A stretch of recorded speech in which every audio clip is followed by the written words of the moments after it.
You're looking at the hands of someone who's been around for nearly a century. These hands built businesses, signed contracts, held diplomas, and shook hands with some of the most successful people of the 20th century. My name is Walter Harrison. I'm 98 years old, and if you'd asked me at 30 whether I'd have any regrets by now, I would have laughed in your face. Hell, I would have given you a lecture about why regret is for people who don't think ahead, who don't plan properly. I graduated top of my class from Columbia. I had 3 degrees, undergraduate in economics, law degree, MBA. I could solve complex problems that left other men scratching their heads. I argued cases in front of federal judges. I restructured corporations. I taught graduate seminars. I thought intelligence was the golden ticket to a life without mistakes. I was wrong, dead wrong. And the worst part, my intelligence made it harder to see my mistakes, not easier. See, I've watched a lot of people come and go in my life, brilliant minds, sharp as tacks, people who could have changed the world. And you know what? Most of us, the really smart ones, we all ended up with the same regrets, not because we were stupid, but because intelligence can be a trap. I want to tell you about 5 regrets that haunt me, 5 mistakes I made despite being, as they say, book smart. And if you're listening right now thinking you're too clever to fall into these traps, well, that's exactly what I thought too. The first regret is about my wife, Dorothy. We met in 1948 at a company Christmas party. She was a secretary at the law firm where I worked as a junior partner. Beautiful woman, bright smile. Auburn hair she wore pinned up in the style of the day. But more than that, she had this warmth about her, this way of making everyone feel seen. She remembered people's names, asked about their families, laughed at jokes that weren't even funny just to make people feel good about themselves. We got married in '49. I was 23, she was 21. And for the first few years, everything was magic. We'd stay up late talking about everything and nothing. She'd bring me coffee while I studied case files. We'd dance in the kitchen to Nat King Cole on the radio. She made me feel like I was the only person in the world who mattered. But then I got busy, real busy. I was building my career, making partner, working on cases that would define corporate law for decades. Cases that seemed so important at the time, but that nobody remembers now. Dorothy would try to talk to me about her feelings, about how lonely she felt, about wanting to spend more time together, about the life we'd talked about having, children, Sunday picnics, evening walks, all those simple things that make up a marriage. And you know what I did? I treated it like a problem to solve, like an equation with variables I could optimize. I'd say things like, Dorothy, be logical. I'm working to provide for our future. You have the house, the car, everything you need. You can redecorate, take up a hobby, join a club. What's the problem? I'd present facts, figures, rational arguments for why my absence was necessary and temporary. I'd explain the career trajectory, the partnership track, the long-term benefits of short-term sacrifice. I'd tell her that emotions were clouding her judgment, that she was being irrational, that she'd understand when we were older and comfortable, when all this hard work paid off. What I didn't understand, what took me 40 years to understand, is that emotions aren't problems to solve. They're not logical. They're not supposed to be. When someone tells you they're hurting, they're not asking you to fix it with reason. They're not presenting an argument for you to counter. They're asking you to feel it with them, to acknowledge it, to value their experience even if it doesn't make rational sense to you. I thought my intelligence meant I could analyze my way out of emotional complexity. I thought feelings were inefficient, messy things that got in the way of productivity. Tools that primitive humans needed, but that sophisticated thinkers like me had evolved beyond. I was wrong. And by the time I figured that out, Dorothy had built a life that didn't include me. We stayed married, sure, 57 years, but we lived like roommates for decades, polite strangers sharing a house. She had her friends, her book club, her garden. I had my work. We'd have dinner together, discuss mundane logistics, sleep in the same bed. But that spark, that connection, that magic we had in 49, gone, dead, killed by 1,000 rational arguments. The smart person's trap is thinking emotions are beneath you, that they're for people who can't think clearly. But let me tell you something. The most important things in life aren't logical. Love isn't logical. Connection isn't logical. And if you can't get out of your head and into your heart, you'll end up like me, brilliant and alone in a room full of people who don't really know you. My second regret is about my son, Michael. He was born in 1952, right when my career was taking off. Smart kid, really smart. By the time he was 5, he was reading at a 3rd grade level. By 10, he was doing algebra for fun. I was so proud. I saw myself in him, that hunger for knowledge, that quick mind. But Michael didn't want to be a lawyer like his old man. He wanted to be an artist, a painter. He'd spend hours in his room sketching, mixing colors, creating these incredible landscapes that seemed to glow from within. He had this gift for capturing light, the way sunset hit the Hudson, the way morning looked through autumn leaves. People would see his paintings and just stop. His art made people feel things. I shut that down fast. I remember exactly when I did it too. He was 12 years old, came to me all excited with this brochure for a summer arts program. Some prestigious thing in Vermont where kids studied with real painters. He said, "Dad, this is what I want to do with my life."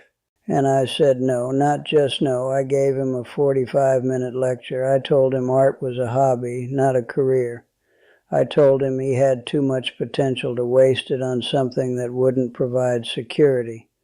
I pulled out income statistics for artists versus attorneys. I showed him job security data. I made financial projections. I used every rational argument in the book. I made spreadsheets, for God's sake. Actual spreadsheets with charts to convince my 12-year-old son to abandon his dreams. And it worked, because I was his father, because he trusted me. Michael put down his paintbrushes. He joined debate team, took AP economics, got into Cornell, went to law school at Penn, became an attorney, made good money, married a nice girl, had 2 kids, bought a house in Westchester. On paper, he was successful. But you know what? He was miserable, absolutely miserable. I'd see him at family dinners and he'd go through the motions, talk about his cases, his billable hours, but his eyes were dead. You could see the light dying in them a little more each year. The problem wasn't that I wanted success for my son. The problem was how I defined success. I optimized for money, prestige, security, all these external variables that you can measure. But I completely ignored the internal ones: fulfillment, joy, purpose, meaning. Smart people do this all the time. We're so good at measuring things, at quantifying outcomes, that we focus entirely on what's measurable and ignore what's meaningful. We optimize for salary instead of satisfaction, for status instead of happiness, for achievement instead of peace. Michael's 61 now. A few years ago, he quit his firm and opened a small gallery. He paints every day. He makes a fraction of what he used to make, but you know what he told me last month? He said, "Dad, I finally understand what it means to be alive." I robbed him of 40 years. 40 years he could have spent doing what he loved because I was optimizing for the wrong damn variables, and the cruel irony. I did it because I was smart enough to build a convincing argument, but not wise enough to question my premises. My third regret is about my father. He died in 1971. He was 73 years old and I was 45. Still in the thick of building my career, still working 70, 80-hour weeks, still believing that success was just around the corner. Dad retired in 68 after 40 years as a machinist. Good, honest work. When he retired, he and Mom moved down to Florida, got a little bungalow in St. Petersburg with a yard where he could finally have the garden he'd always wanted. Tomatoes, peppers, herbs. He'd call me every Sunday, like clockwork. 3 o'clock the phone would ring and it'd be Dad wanting to chat, talk about his week, his garden, the neighbors, whatever was on his mind. He'd tell me about the tomatoes coming in, about the couple next door, about the pelicans he saw at the beach, and most Sundays I'd be working. I'd answer the phone, half-heartedly participate while reviewing depositions, giving him those one-word answers. Yeah, that's nice, Dad. And after 15, 20 minutes, I'd tell him, Dad, I'm swamped right now. Big case. Let me call you back later, okay?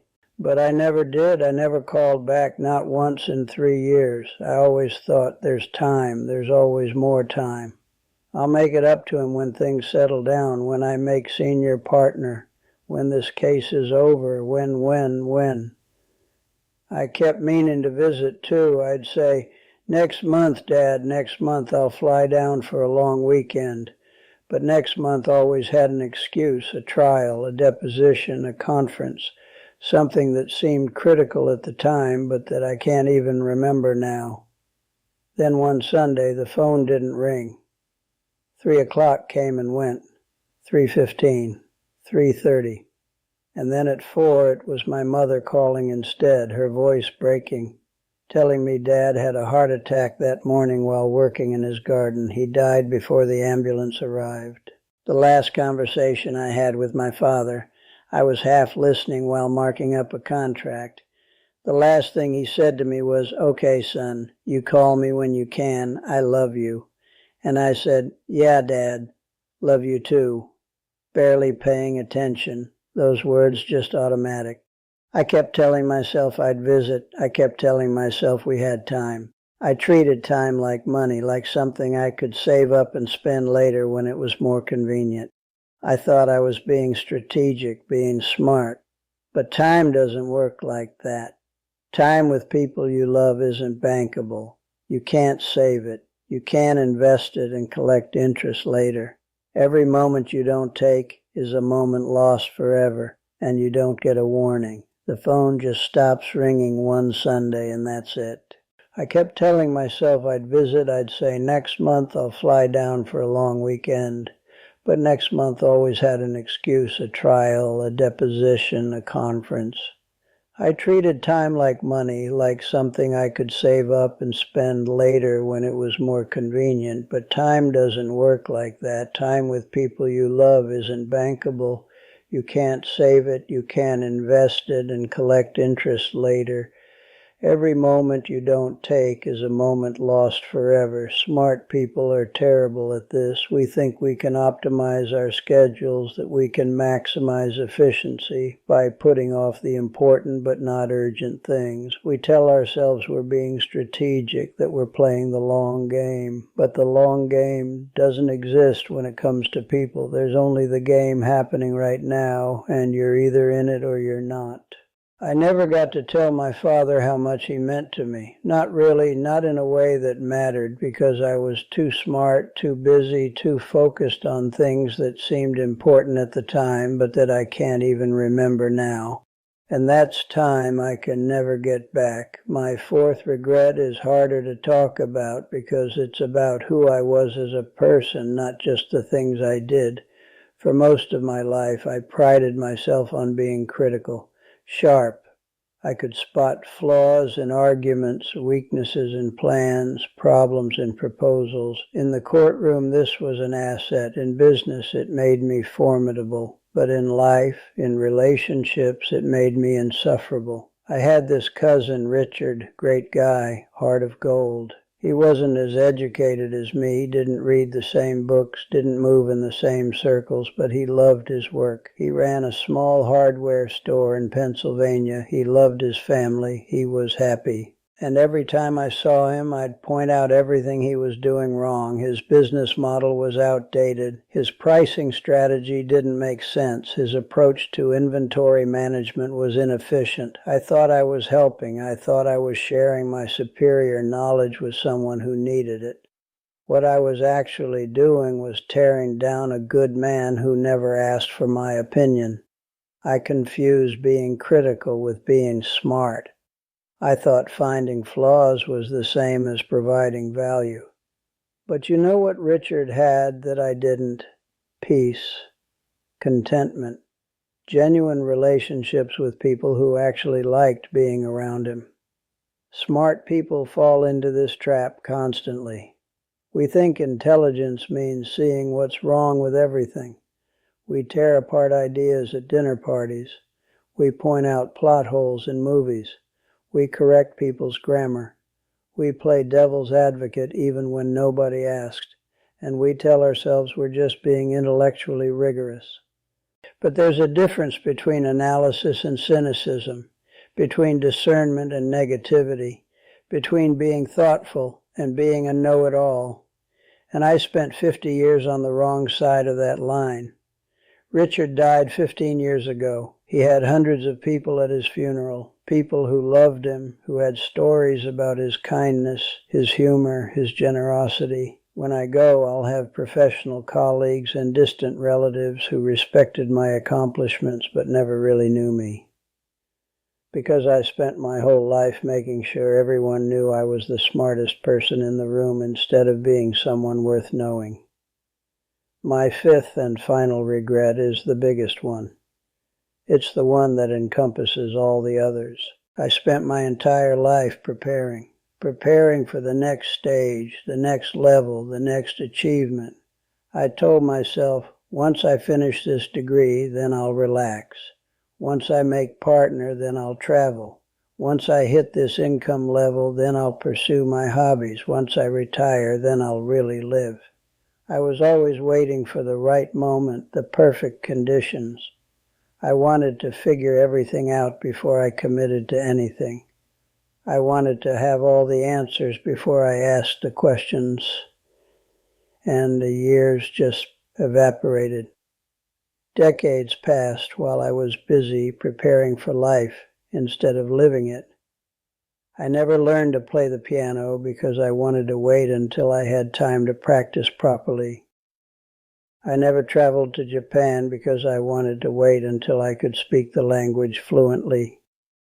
I never wrote the book I always said I'd write because I wanted to wait until I had something truly profound to say. Smart people are planners. We're strategists. We want to minimize risk, maximize outcomes, ensure success before we begin. But life isn't a problem set you can solve before you engage with it. Life is messy and uncertain and unpredictable, and the only way to live it is to live it imperfectly, incompletely, without all the answers.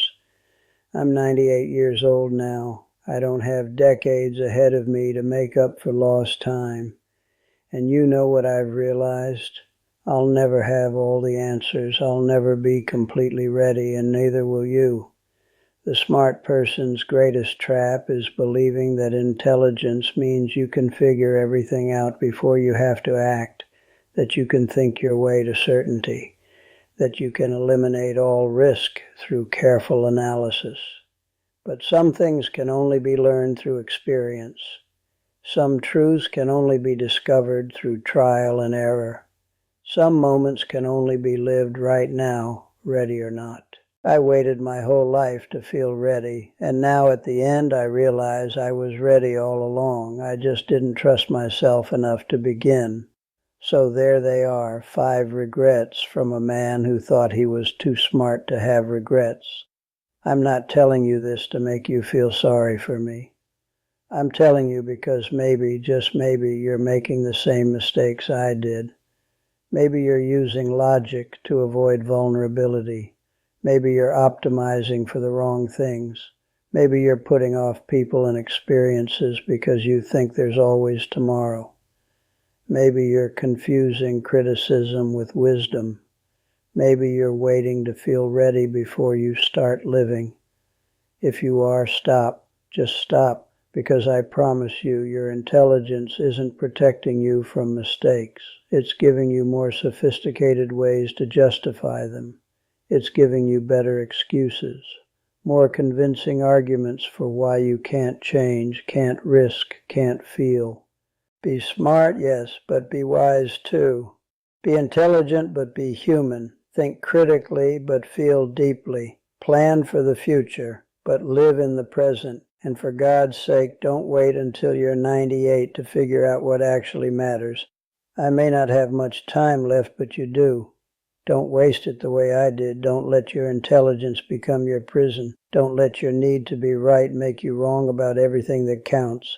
Learn from an old man's life regrets. Be smarter. Be wiser. Because at the end, when you're sitting where I'm sitting now, you won't remember the cases you won or the money you made. You'll remember the moments you were present, the times you chose love over logic, the life you lived. Make sure you have something worth remembering.